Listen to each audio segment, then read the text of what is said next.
Hi guys, Tim with Bagster. Today I'm going to show you how to install the Dyna Tail Kit. In front of me is what's included in our Dyna Tail Kit. Over here you have our rear fender. We have a set of bags, 4-inch stretched. We have a set of standard lids, side covers, our bag mount system with its hardware, and the signal lights, license plate bracket, hinge hardware. And over here I have the tools you're going to need to install this. You need a 3/4 all the way down to a 7/16 inch wrench, a 7/32 Allen wrench, a die grinder or possibly a Dremel, and a drill with a few small bits.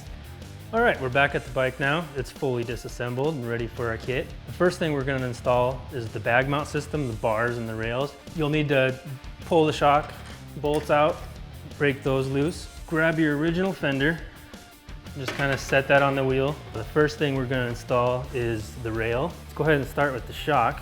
Now, included in your kit, in the bag labeled upper shock mount, you're going to get a spacer. That spacer goes between the shock and this bar. And initially, you just want to hand snug everything. Go ahead and install this other 1/2-inch bolt right here, and it goes through the hole in the fender. Now after that bolt, we're going to install this bolt, and you're going to need the rear bag bracket and the rear bag pin clip. Go through the clip or the bag bracket first, then the bar, then your subframe. Next, we're going to install the other bag bracket, and that uses a 5/16 bolt supplied with the kit, as well as a spacer that we include with the kit. So you go through the bracket itself first, then the spacer, and then install it. So in the front, you got your 1/2-inch shock bolt with your 3/8 spacer. You got your 5/16 bolt with 3/8 spacer, another 1/2-inch bolt going through the fender, no spacer, and then your final 3/8-inch bolt through the fender, again, no spacer. Now with all that in place, go ahead and do the same thing on this side. So now that we got the upper subframe assembly, we can go ahead and install the lower bag rail.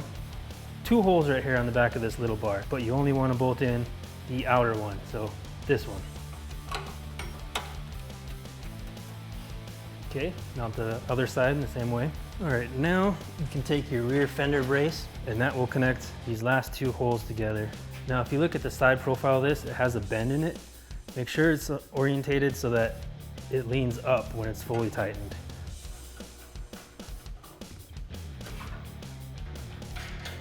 All right, so the next thing we're going to do is put our bags in position. So the first thing you want to do with your bags is install the rubber cushions onto the bottom, and then also the bag pin grommets as well. Once you have those in, you just set it up.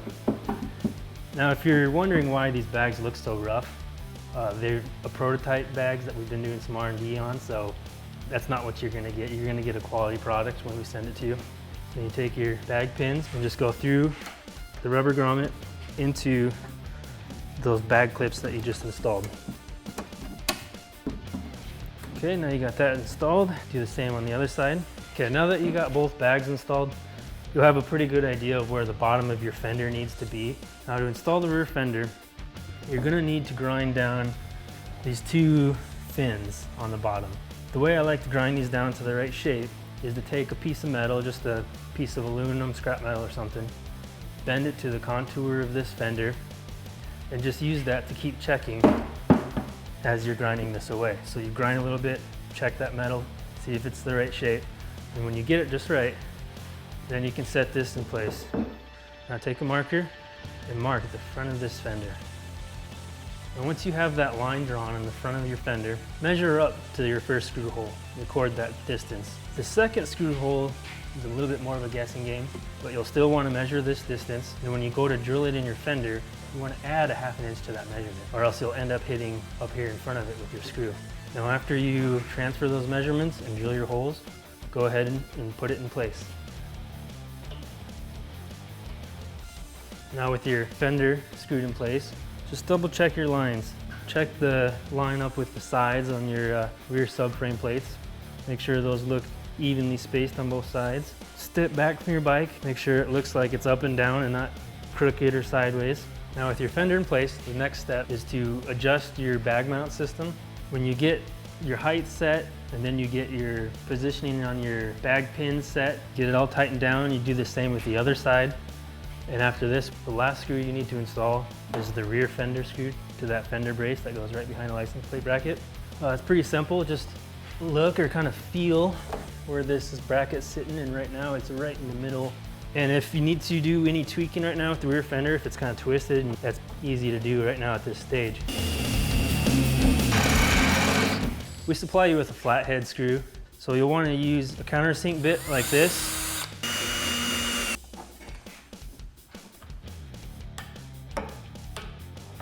That's it for the tail section. Next, we'll move up to the side covers.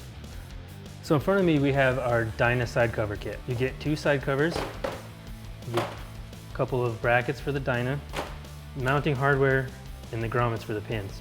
Now the side covers that we send you, they're gonna look like this. So there's gonna be just a couple modifications you're gonna have to make to fit your bike. You're gonna have to cut off that little tail right here.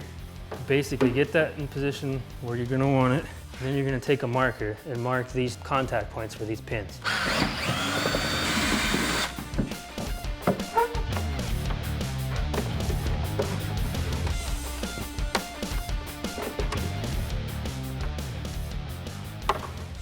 Now you can reinstall your bag.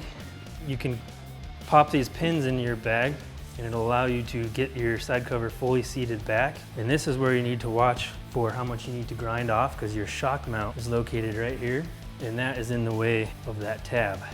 Now to install the front bracket for this pin, find out where your pin is and just draw a little line on your cover so you know where center is at. Now you can remove your side cover and then remove your battery cover. You're gonna take the bracket we supplied you with, put the rubber grommet inside of it, and just go ahead and stick it on the pin of the side cover here. So with it in place, kind of see how that lines up. And it looks like I have about 3/8 of an inch to go in farther to get them to the right depth that you're gonna want. Basically, you're gonna wanna bend out these legs.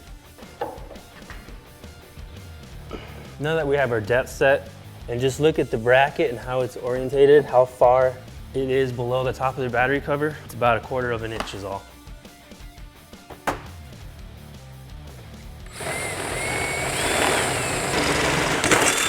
Just double check and make sure your center is lined up.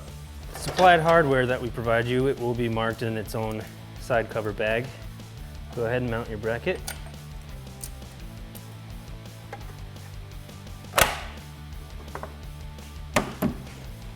All right, it all looks good. The gap along the battery cover is next to nothing.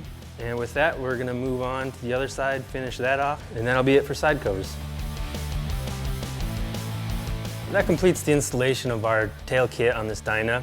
We installed the fender, the bag mounts, the bags, and the side covers. Now you're also gonna probably be installing signal lights, as well as the license plate bracket. Now these are gonna come with a full detailed list of instructions, step by step, really easy to follow. You're gonna need lids. The lids as well are gonna come with a hardware kit if you order it. Once you get this all completed and installed, you're gonna have a great looking Dyna that most likely none of your friends are gonna have. And I hope you had a lot of fun installing this and it went nice and smooth for you. Thanks for choosing Bagster.